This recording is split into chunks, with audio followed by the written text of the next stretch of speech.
Le bien nommé El Hadj Omar Guelleh Ahmed est l'une des figures pionnières dans le métier d'enseignant. Il fait partie des tout premiers titulaires du certificat supérieur obtenu dès les années 50.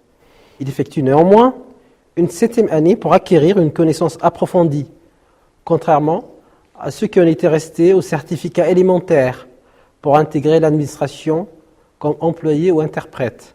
C'est donc un honneur tout particulier pour le Centre de formation de l'Éducation nationale de porter son nom fièrement et dignement. 1977, grâce à notre outil collectif, c'est-à-dire l'État, nous avons construit notre modèle djiboutien dans des années d'abondance. Mais aujourd'hui, pour sauver tout ce que nous avons construit, pour pouvoir construire encore, il faut se réinventer. Aujourd'hui, et durant les 7 jours, le peuple djiboutien se regarde et fait appel à l'intelligence, au principe, au cœur et au cran.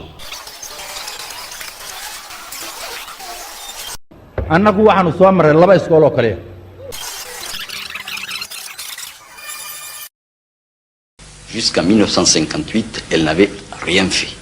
Rien du tout. Il y avait une seule école à 6 classes à Djibouti et puis c'est tout. Et depuis 1958, nous avons sur le plan culturel d'abord un ensemble cohérent qui commence par des écoles en brousse dans tous les quartiers de Djibouti qui se termine par un complexe d'études secondaires, lycée d'enseignement technique et puis nous envoyons nos étudiants pour faire des études supérieures en métropole. Tant que nous sommes au lycée, ça va, mais une fois sortis, chacun s'en va de son côté, quoi.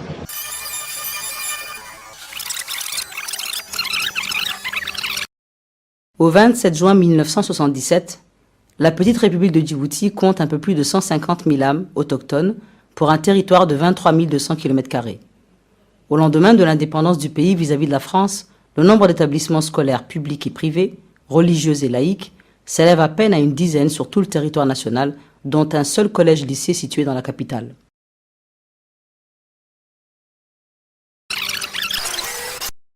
annagu waxaanu soo maray 2 iskool oo kale miyayna waqtigan annagu soo maray iyo waqtiga maanta aad joogtiini miyuuna kala qurux badnayn.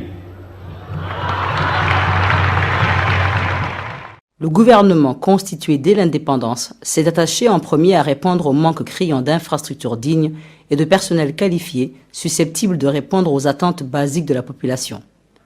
Il a construit des routes, des hôpitaux et dispensaires, sans oublier des écoles.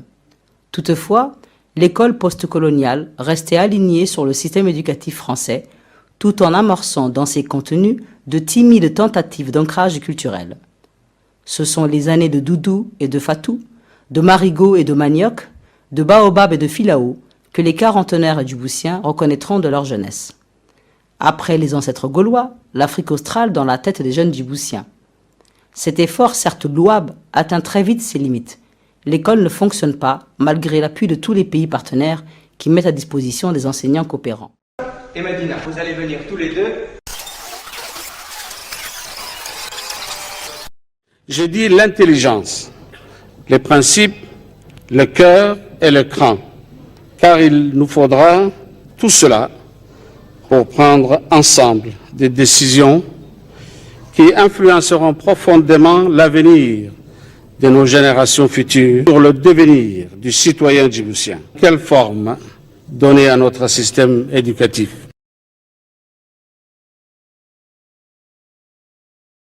Les problèmes sont certes nombreux, les taux de déscolarisation très bas, moins de 40% parmi les plus faibles d'Afrique, les coûts élevés d'éducation par élève estimé à 110 000 francs Djibouti au primaire, parmi les plus chers en Afrique. Les taux excessifs de déperdition en fin de l'enseignement primaire et en fin du collège, 8% d'une promotion d'élèves inscrits en classe d'initiation arrive jusqu'au baccalauréat. Le gonflement des effectifs dans les classes, la qualité de l'enseignement qui se dégrade de plus en plus, l'inefficacité de l'encadrement pédagogique, l'aggravation des conditions de travail, l'insuffisance des manuels scolaires, l'inadéquation entre éducation, formation et emploi.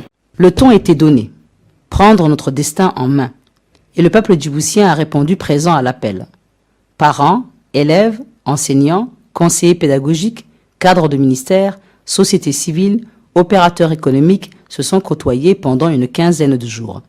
Ils ont réfléchi, débattu, se sont disputés, ont trouvé des compromis, puis ont convenu. La nécessité de réformer s'est imposée.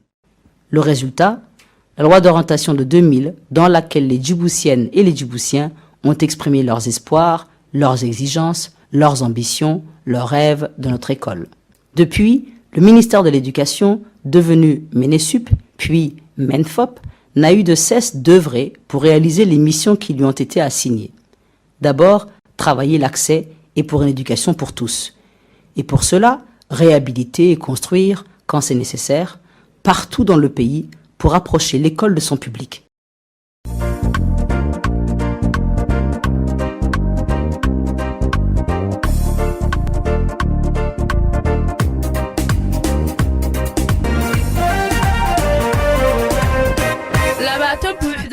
aqoon bilanbaan baarka goyno waa bishaare bilkhayri la dhaha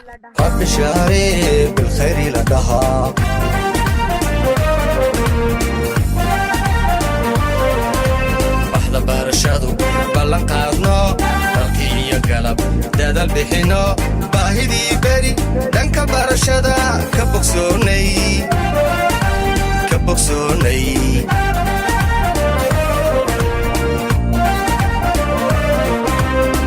barashadu ballan qaadno dalkii iyo galab dadal bixino baahidii beri dhanka barashada ka bogsoonay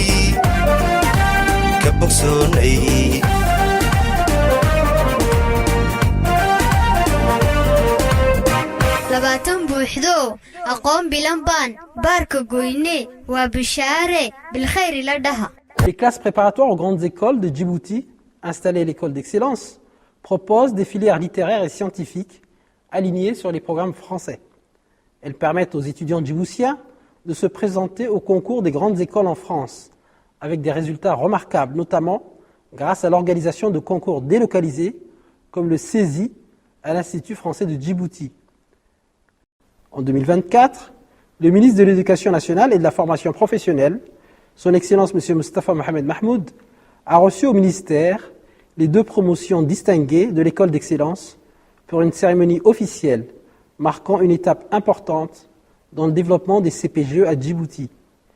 La première promotion était composée de 47 nouveaux bacheliers sélectionnés pour intégrer les classes préparatoires aux grandes écoles pour un cycle intensif de 2 ans consacré aux filières scientifiques et littéraires. La seconde, quant à elle, elle réunissait 25 étudiants ayant terminé avec succès leur formation préparatoire et obtenu d'excellents résultats au concours d'entrée des grandes écoles françaises, confirmant ainsi la qualité de l'encadrement et le sérieux du programme. Ces lauréats ont ensuite quitté Djibouti afin de rejoindre des institutions d'enseignement supérieur prestigieuses, où ils débutent un parcours qui les prépare à occuper à terme des positions de haut niveau dans les domaines scientifiques, technologiques et administratifs.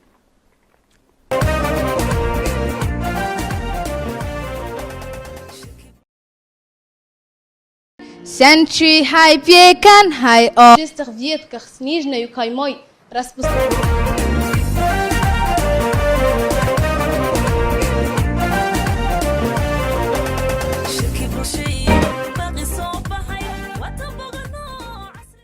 Excellences, Monsieur le vice-président du RPP et président de l'UMP, nous avons souhaité partager avec vous une vidéo que le CRIPEN avait concoctée pour cette journée mémorable. L'ensemble de ces réformes, aussi ambitieuses que structurantes, reposent sur l'engagement constant du corps éducatif, en particulier des enseignants, car par leur dévouement, leur persévérance et leur sens du sacrifice, ils demeurent les véritables artisans de la transformation de l'école djiboutienne et le socle sur lequel se construit l'avenir éducatif et social de la République de Djibouti. Chers membres de la communauté éducative, distingués invités, mesdames et messieurs, assalamu alaikum wa rahmatullahi wa barakatuh. Il y a de cela 20 ans, se sont tenus les États généraux de l'éducation nationale. Eu égard à notre volonté de remporter le défi de la modernité et du développement, nous avions alors à l'unanimité exprimé, responsables comme professionnels de l'éducation et société civile, un souhait de rupture avec un système largement dépassé qui ne correspondait ni à nos aspirations, ni ne reflétait notre identité djiboutienne.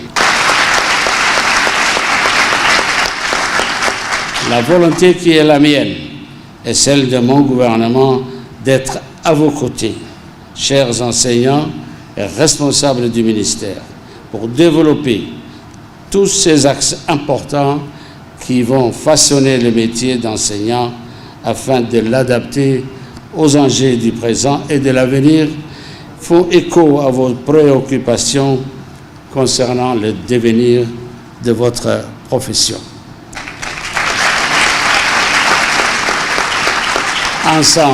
Ensemble donc, nous construirons les solutions nécessaires pour refonder le pacte éducatif et renouveler notre engagement sacré avec notre école. Je vous le redis, notre pays, pour se construire, a besoin de vous. En instruisant nos enfants, c'est à vous qu'il est donné l'ultime privilège de bâtir notre avenir. Vive la République, je vous remercie.